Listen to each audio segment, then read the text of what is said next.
रहा, जब मैंने कई विद्यार्थियों से मुलाकात की तो मैंने उनसे पूछा कि इस समय वो तैयारी कम क्यों कर रहे हैं। जैसे कई बच्चों ने मुझसे कहा कि सर हमारी तैयारी इस समय बढ़िया नहीं हो पा रही है, या फिर उनका कहना था कि हम तैयारी तो कर रहे हैं लेकिन कभी तैयारी रुक जा रही है, कभी बीमार हो जा रहे हैं, कभी कई प्रकार की समस्याएं घर की आ रही हैं। मतलब विद्यार्थियों के अपनी अपनी प्रॉब्लम्स थी, और उसमें जो बड़ा प्रॉब्लम था कि क्या करें सर, एक सब्जेक्ट कवर करते तो दूसरा छूट जाता है, फिर दूसरा सब्जेक्ट कवर करते तो रिवीजन छूट जाता है, रिवीजन कवर करते तो ऑप्शनल छूट जाता है, ऑप्शनल कवर करने जाते तो सीसेट नहीं हो पा रहा है। एक ऐसी स्थिति में फंस गए हैं कि एक चीज करने जाए तो दूसरी रुक जा रही है। ऐसे कश्मकश में विद्यार्थी ने क्या करना चाहिए, एक बड़ा सवाल हर एक के मन में है। और उनकी स्थिति कुछ ऐसी है कि खाने का एक, मान के चलिएगा कि भोजन का एक भूखा व्यक्ति है और वो सब कुछ अपने थाली में भर देना चाहता है, पापड़ भी, रोटी भी, सब्जी भी। सिलेबस करे कि रिवीजन करे, नोट्स बनाए कि टेस्ट सीरीज करे, सी सेट करे कि ऑप्शनल करे, बहुत ही कंफ्यूजन की स्थिति है। मैं उसी कंफ्यूजन की स्थिति को दूर करने के लिए आज की क्लास को ले रहा हूं। और मुझे जरा पहले तो आप लोग कमेंट्स करिएगा कि इस प्रॉब्लम में ऐसे कितने लोग हैं, जरा हाथ खड़े करेंगे कि हाँ सर ये दिक्कत तो मेरी जिंदगी में भी आ रही है।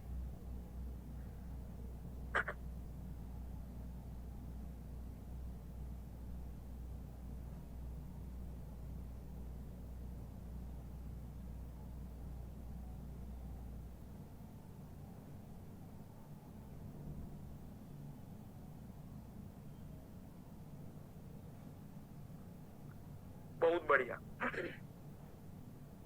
अधिकतर लोगों ने रेज हैंड किया है। मतलब जो मैं पहचान पाया हूं कि जो सबसे बड़ी दिक्कत इस समय चल रही है वो आई थिंक मैंने डिटेक्ट कर ली है। तो सबसे पहली बात कि यूपीएससी का सिलेबस रियल में बहुत बड़ा है। यूपीएससी के प्रीलिम्स के 2 पेपर, मेंस के 9 पेपर, जिसमें 7 पेपर जिसपे मार्क्स आएंगे, 2 क्वालिफाइंग पेपर, एक इंटरव्यू, उसमें 28 सब्जेक्ट हैं और उन 28 सब्जेक्ट का रिवीजन है। बहुत बड़ी चीज है, बहुत बड़ा सिलेबस है। तो उसके लिए क्या रणनीति होनी चाहिए और क्या दिमाग में आपको चीजें रखनी है। सबसे पहले तो आप अपने दिमाग को थोड़ा सा पेशेंस वाली मुद्रा में लेकर आइए।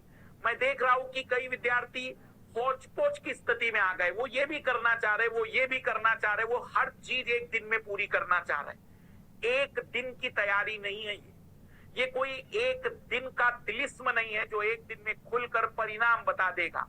एक मैराथन है, एक लंबी लड़ाई है। तो मैं पुनः आप लोगों के समक्ष कुछ बातें बता रहा हूं। सबसे पहले आप एक दिन में 2 विषय का टारगेट रखिए, 2 सब्जेक्ट। मेरी रिक्वेस्ट है कि 2 विषय, और यदि आप 2 विषय कंफर्ट जोन में हैं तो आप ऑप्शनल की शुरुआत कर सकते हैं। दिन भर में आपको यह तय करना है कि मैं यह 3 विषय तैयार करूंगा। अब कई बच्चे इसकी शुरुआत कर भी देते, लेकिन दिक्कत कहां आ जाती है, 5 दिन, 10 दिन, 12 दिन पढ़ा, फिर लगता है सर अब मैं बोर हो गया हूं, पॉलिटी पढ़ पढ़कर बोर हो गया हूं, पूरा तो हुआ नहीं लेकिन अब मन नहीं कर रहा है पॉलिटी पढ़ने का। अगर ये स्थिति तुम्हारी है तो अपने ऊपर एक सवाल खड़ा कर दो और कह दो तुमसे ना होगा। ये वो लड़ाई है जहां पर आपको जब बोरियत लगेगी तब भी आप पढ़ने का पूरा प्रयास करेंगे। मैं ये नहीं कहूंगा कि जबरदस्ती पढ़िए, लेकिन आपको ये अपने आप को समझाना पड़ेगा कि जब तक विषय पूरा नहीं होगा मैं उसे छोड़ूंगा नहीं। मैं उस विषय का 80-90% सिलेबस तो कवर कर दूं, और उसको ऐसे नहीं कि 4 महीने 6 महीने देना है। आपको उसको एक टाइम डिसाइड करना होगा। जैसे मान लीजिए आप मुझसे कहिएगा कि सर मॉडर्न हिस्ट्री कवर करनी है, कितना टाइम लगना चाहिए, भाई 30 डेज का सब्जेक्ट है। फिजिकल ज्योग्राफी कवर करनी है, कितना टाइम लगना चाहिए, 40 डेज। अगर आप 2.5 घंटे डेली पढ़ रहे हैं तो आपको इतना टाइम लग सकता है। इंडियन ज्योग्राफी है, 30 डेज का टाइम लगना चाहिए। आर्ट एंड कल्चर की बातचीत है, 25 डेज में कंप्लीट होना चाहिए। अगर हम मॉडर्न हिस्ट्री की, अगर हम एंशिएंट और मिडिवल हिस्ट्री की बात करें तो 20 डेज का एंशिएंट हिस्ट्री होता है, मिडेवल हिस्ट्री 15 डेज का कवर करने की कोशिश करेंगे। ठीक है, हम टारगेट दे रहे हैं, 15 दिन में नहीं हुआ तो कोई मारने वाला नहीं है, लेकिन 15 को कोशिश करिए। 16-17 दिन लग गए, कोई दिक्कत नहीं है, 2-1 दिन आगे पीछे हम एडजस्ट कर लेंगे। लेकिन ऐसा मत करना 15 दिन था और 1.5 महीना लगा दिया, 20 दिन था और 40 दिन लगा दिए, तो इसका मतलब आप मेहनत नहीं कर पा रहे। और फिर जब आप इस तरीके की रणनीति के तहत एक एक विषय पूरा नहीं करेंगे तो कहीं ना कहीं समस्याएं आएगी। तो सबसे पहला कि इस समय लाल लालियो, आपका काम है अपने विषय को पूरा करना। इस समय आपके 4 नैतिक दायित्व है। अगर आप यूपीएससी एस्पिरेंट हैं तो आपके 4 नैतिक दायित्व है। सबसे पहला, दिन में 8 से 10 घंटे की तैयारी को फोकस करना। दूसरा, 2 सब्जेक्ट और ऑप्शनल अगर कर रहे हैं तो ऑप्शनल को समझकर उसके प्रॉपर नोट्स बनाना। तीसरा, सोने से पहले दिन भर की चीजों का एक हल्का सा रिवीजन कर लेना। हम प्रॉपर रिवीजन अभी नहीं करेंगे, अभी हम केवल रिवाइज कर लेंगे कि हाँ हमने दिन भर में क्या पढ़ा। और चौथा, जो सबसे ज्यादा जरूरी है कि हम उसके साथ साथ अगर कोई एनसीईआरटी या कोई स्टैंडर्ड बुक है, मतलब मान लीजिए क्लास चल रही है, ये क्लासेस हो रही है यूट्यूब पर हो रही, जहां से भी आप कर रहे हैं ऑनलाइन ऑफलाइन, तो उसके साथ एनसीईआरटी या स्टैंडर्ड बुक, अगर उस विषय को आपने पढ़ना शुरू कर दिया है तो कुछ भी एक चीज कवर कर लीजिए। सब समेटने की कोशिश मत करिए, घबराइए नहीं। ये पहले 2 विषय, हो सकता है कि इसमें 1 महीना लग जाएगा। जैसे आज की तारीख 3 अगस्त है, 3 अगस्त से आपने आज शुरुआत की, मान लेते मॉडर्न हिस्ट्री और फिजिकल ज्योग्राफी आपने उठाया, और आपको मैंने कहा कि देखो भाई 30 और 40, मतलब 30-40 दोनों एक साथ लेंगे तो लगभग 35 दिन में कवर कर डालो इसे। तुमने 35 दिन का टारगेट लिया, आज 3 अगस्त है और 35 दिन अगर हम पकड़ ले तो पकड़ लेते हैं कि 8, 9, 10 सितंबर को कवर हो जाएगा। कोई बात नहीं, 10 सितंबर को ये 2 विषय का टारगेट रख लिया। अब आप 10 सितंबर से अगले 2 विषय चुनेंगे, जैसे इकोलॉजी एनवायरनमेंट और मॉडर्न हिस्ट्री। ऐसे 2 विषय चुनिए जो एक दूसरे से अलग अलग हो तो तुम्हें पढ़ने में बोरियत नहीं होगी। फिर इकोलॉजी एनवायरनमेंट और मॉडर्न हिस्ट्री 30 डेज के सब्जेक्ट है भाई, 30 दिन वहां से गिन लीजिए, 10 सितंबर से 10 अक्टूबर पर आ गए। अब हमारे 4 विषय तैयार हो गए। अब मैं 11 अक्टूबर से अगले 40-50 दिन के लिए तैयारी शुरू कर रहा हूं, तो मैंने पॉलिटी के साथ साथ एक साइंस टेक्नोलॉजी का सब्जेक्ट उठा लिया और मैंने कहा कि देखो भाई इसे 50 से 60 दिन लगेंगे, तो 10 अक्टूबर से 10 नवंबर 10 दिसंबर हो गया। 10 दिसंबर में आपने पॉलिटी और साइंस टेक्नोलॉजी कवर कर लिया। फिर आपने कहा कि सर अब 11 दिसंबर से इकोनॉमिक्स के साथ साथ आप आर्ट एंड कल्चर उठा लीजिए। इकोनॉमिक्स थोड़ा बड़ा सब्जेक्ट है, आर्ट एंड कल्चर छोटा सब्जेक्ट है। जब तक इकोनॉमिक्स पूरा कवर होगा, आर्ट एंड कल्चर के साथ एंशिएंट और मिडिवल हिस्ट्री, क्योंकि छोटे छोटे सब्जेक्ट है, तो art and culture, ancient, medieval तीनों और इकोनॉमिक्स 2 महीने लगा देंगे हम लोग। 10 दिसंबर से 10 जनवरी, 10 जनवरी से 10 फरवरी, ये कवर हो गया। अब 10 फरवरी से लेकर तो 31 मार्च 1.5 महीना बचा है, उसमें आपको जो भी बचा हुआ है, जैसे करंट अफेयर कर लीजिएगा, जनरल साइंस कर लीजिए। अब अगर कुछ बच गया है तो उसको मेरे लाल लालियो देख लेना, आईआर देख लेना, हो गया ना सिलेबस कवर। तुम एक दिन में ही सारा कुछ बटोरने की कोशिश करोगे तो नहीं हो पाएगा। अपने आप को पहले ये बताओ कि तुम निरंतर मेहनत करने वाले हो, तुम टारगेट वाइज चीजें चलने दो, 2-2 सब्जेक्ट का कॉम्बिनेशन लेते चलो, क्यों नहीं चीजें कवर होगी। रिवीजन का टेंशन है ना, अब तुम्हारा टेंशन यही रहा ना सर सिलेबस हो गया, नोट्स बना लिए, स्टैंडर्ड बुक भी पढ़ ली या एनसीईआरटी, कोई भी, दोनों नहीं पढ़ना, कोई एक, जरूरत हो तो पढ़ना। पहले तो आप क्लास को बढ़िया समझिए, शिक्षक क्या बता रहा है उस पर फोकस करिए, उनके नोट्स बनाइए। जब वो कवर हो जाए और चीजें फिर आपके समस्या के रूप में रहें तो बुक उठाइए। जबरदस्ती ज्ञानी बनने का प्रयास मत करिए, कुछ नहीं मिलने वाला है। ना हाथ में नोट्स आने वाले हैं, ना मास्टर की क्लास आने वाली है, ना एनसीईआरटी, ना स्टैंडर्ड बुक, सब हवाबाजी है। केवल और केवल इतना ही सत्य है कि आप अपने दिमाग में कितनी चीजें उस विषय की भर पाए, वही आपका सत्य ज्ञान है और वही आपकी सच्चाइयां है। बाकी सब दिखावा है कि मैंने ये भी किया है, वो भी किया और मैं ये भी कर लूंगा। तो ये सिंपल सा है, आप पहले अपने कंसेप्ट को बिल्डअप करिए। रिवीजन के लिए हम जनवरी से शुरुआत करेंगे ना, जनवरी में अपने पढ़ाई को 13-14 घंटे कर लेंगे। 8 घंटे की जगह 12 घंटे भी अगर हम पढ़ रहे हैं तो 8 घंटे अपना सिलेबस और 4 घंटे का रिवीजन शुरू कर देंगे जनवरी से। फिर मार्च में आते आते हमारा रिवीजन 12-12 घंटे का हो जाएगा, 9-9 घंटे का हो जाएगा, अरे 8-8 घंटे का रिवीजन हो जाएगा। लेकिन पहले तैयार तो करो नोट्स। नहीं तो पता चल रहा है जनवरी के समय में, फरवरी के समय में मैं कह रहा हूँ बेटा आप रिवीजन शुरू करो। सर रिवीजन कैसे शुरू करूं, मेरा तो अभी आर्ट एंड कल्चर बचा है, एंशिएंट हिस्ट्री बचा है, मिडेवल हिस्ट्री बचा है, ज्योग्राफी हुआ नहीं। तो मेरे लाल इस समय क्या कर रहे थे, आनंद ले रहे हो जिंदगी का। नो डाउट मैं मान सकता हूं कि तुम्हारी तबीयत खराब हो सकती है, 10 दिन का नुकसान हुआ ना। कई बच्चे सर मेरी 4 दिन से तकलीफ थी, मेरी तबीयत खराब हो गई थी, पढ़ाई नहीं हो पाई। ठीक है ना भाई, 4 दिन कितना हुआ, 8 घंटे पढ़ रहे थे, 4 दिन के हिसाब से 32 घंटे का नुकसान हुआ। 10 घंटे पढ़ रहे होंगे तो 40 घंटे का नुकसान हुआ। बांट दो कि अगले 40 दिन 2-2 घंटे, अगले 20 दिन 2-2 घंटे एक्स्ट्रा पढ़ेंगे, कवर हो जाएगा ना। समय खत्म नहीं हो रहा है, मृत्यु नजदीक नहीं आई है, तुम्हारे अंदर जज्बा भरा पड़ा है कि नहीं, इस बात पर गौर करिए ना। कि रोते रहोगे 4 दिन नहीं पढ़ाई हो पाई, ये छूट गया वो छूट गया। कई गंदे लाल लाली सर मेरा करंट अफेयर जनवरी से लेकर सितंबर तक नहीं हो पाया है, जनवरी से लेकर जुलाई तक नहीं हो पाया है, जनवरी से लेकर अप्रैल तक नहीं हो पाया, मैं क्या करूं। मेरे लाल अभी जो कर रहे हो उसको तो चलने दो, अभी का करंट अफेयर तो कवर कर लो। दिन में जब भी किसी दिन टाइम मिलेगा तो जनवरी कवर कर लेंगे, अरे 20 दिन 25 दिन 1 महीने में कभी टाइम मिलेगा तो फरवरी कवर कर लेंगे। लेकिन अंदर से एनर्जी होनी चाहिए ना, अंदर से एनर्जी होती नहीं है। फिर यूपीएससी पेपर ले लेती है, फिर यूपीएससी पेपर लेने पर मेरा लाल कहता है, पेपर देखने के बाद हमारा यूपीएससी का लाल कहता है माफ कीजिए ये ठीक नहीं हो रहा है सर, आप गलत कर रहे हैं। फिर यूपीएससी कहती है कि ठीक है, मेरी आंखों में आंखें देख कर बताओ सच में पढ़ाई की थी क्या, एक बार मुझे बताओ तुम सच में सीरियस थे क्या, सच में सिलेबस पूरा हुआ था क्या, रिवीजन प्रॉपर किया था क्या, तुम्हें सच में 50 सवाल भी आ रहे थे क्या, तुमसे उत्तर निकल रहा था क्या, किस बात की हवाबाजी कर रहे हो तुम, बाकी सबकी आड़ में अपनी भी कमजोरियां छिपा रहे हो। कई लोगों ने, मास्टर ने सीसेट को क्रिटिसाइज किया था, भाई मैंने इसलिए क्रिटिसाइज किया क्योंकि निश्चित ही वो गलत था।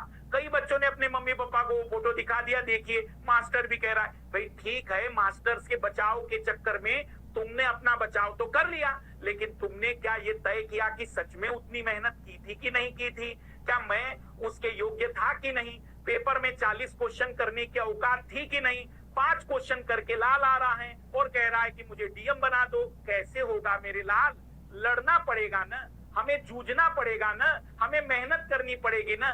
सब बनी बनाई चीजें तैयार होकर आ जाती तो इतना कंपटीशन होता क्यों। कब समझोगे, कब ऊपर का माला खाली करोगे सही चीजों को भरने के लिए।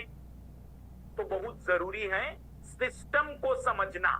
सबसे पहले आप सिस्टम को समझेंगे और सिस्टम या क्रोनोलॉजी को समझिए कि सबसे पहले आप अपने सिलेबस को कवर करिए, अपने कंसेप्ट को स्ट्रॉन्ग करिए, ऑप्शनल को तैयार करिए, ऑप्शनल के साथ साथ जीएस तैयार करिए, नोट्स बनाइए और उनके बाद फिर हम रिवीजन के बारे में चर्चाएं करेंगे।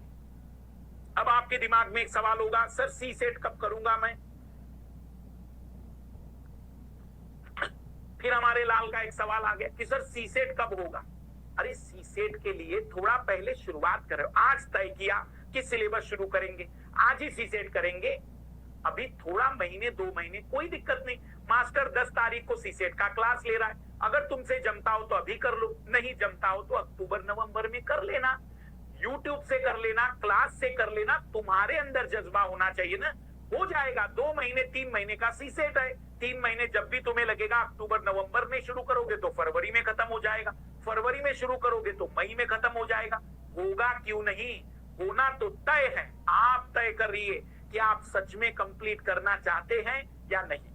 फिर कुछ बच्चों ने आदत डाली, सर मैं तो आंसर राइटिंग कर ही नहीं पा रहा हूं। मैंने कहा बेटा कर क्यों नहीं पा रहे हो। सर क्योंकि मेरे पास टाइम नहीं बचता, मुझे भारत के बारे में सोचना पड़ता है, भारत अमेरिकी संबंधों के बारे में सलाह देनी पड़ती है, मुझे कई बार निर्णय लेना पड़ता है कि इजराइल फिलिस्तीन के साथ कैसा व्यवहार करेगा, मुझे यूक्रेन के साथ साथ रूस के भी बातों को समझाना पड़ता है। इतना सारा बिजी है मेरा लाल। 24 घंटे में 4 घंटे रील देखकर जिंदगी गुजारने वाला सोच रहा है कि वो डीएम बन जाएगा। कैसी जिंदगी निकलेगी मेरे लाल। हमें ये दिखाना पड़ेगा ना अपने आप को कि हाँ मैं उस काबिलियत और उस योग्यता वाला व्यक्ति हूँ और आपको मुझे वो पद देना पड़ेगा।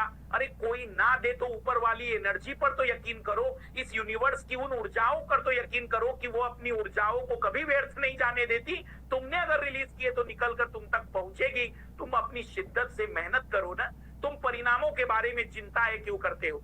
आंसर राइटिंग जैसी चीजें 3 महीने का टाइम मिलता है पीटी के बाद, तब कर लेना। पर अभी तुम्हें अगर करना है तो करो ना, सप्ताह में 2 दिन निकालो, शनिवार का दिन है, रविवार का दिन है, उस 2 दिन में आप अपना अलग से टाइम निकालो, 1 घंटा कम सो लेना, 2-4 क्वेश्चन लिख देना, 2 दिन नहीं नहा लेना, आधे घंटे मिल जाएंगे तो और 2-4 क्वेश्चन लिख देना।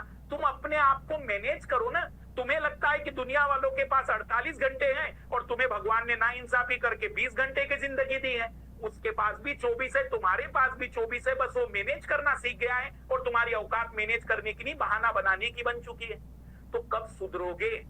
इसलिए चीजों को सुधारो, इसलिए बदलो इन चीजों को, और जितना हो सकता है इन बातों पर गौर करो मेरे लाल लाल।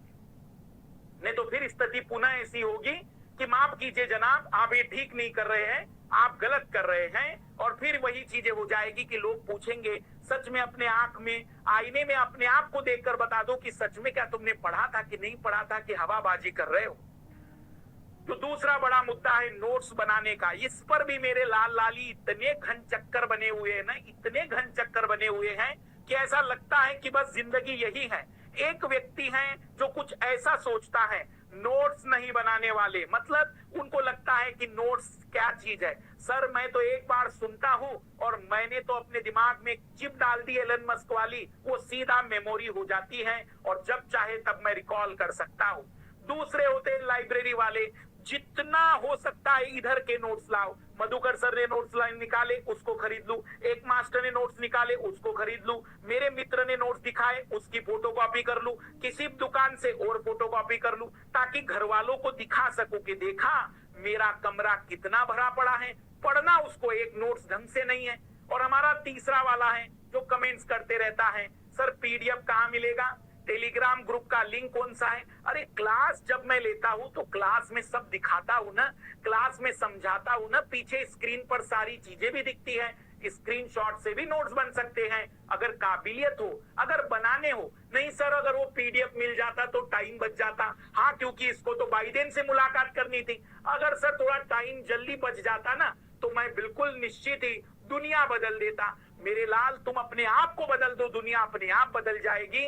तुम्हारी क्षमताओं को पकड़ लो पहले। नोट्स बनाने बहुत जरूरी है। और एक चौथी पीढ़ी के लोग आ गए हैं, इसमें तो एक ऊपर वाले लेवल आ गए हैं, नोट्स बनाने में टाइम वेस्ट होता है। ये बड़े लोग घूम रहे हैं आजकल और ये सारे लोगों को कह रहे टाइम बहुत जाता है। हमने कहा भाई टाइम बचाकर क्या करने वाले हैं, तो वो टाइम बचाकर ये कांड करने वाले हैं। उन्हें लगता है कि हाँ हम एक अद्भुत सा कार्यक्रम कर डालेंगे। मेरी विनती है यूपीएससी में आखिरी के 3 महीनों में सिलेबस को 5 बार रिपीट करना है। 5 बार रिपीट करने के लिए हमारे पास एक संक्षिप्त मटेरियल होना चाहिए।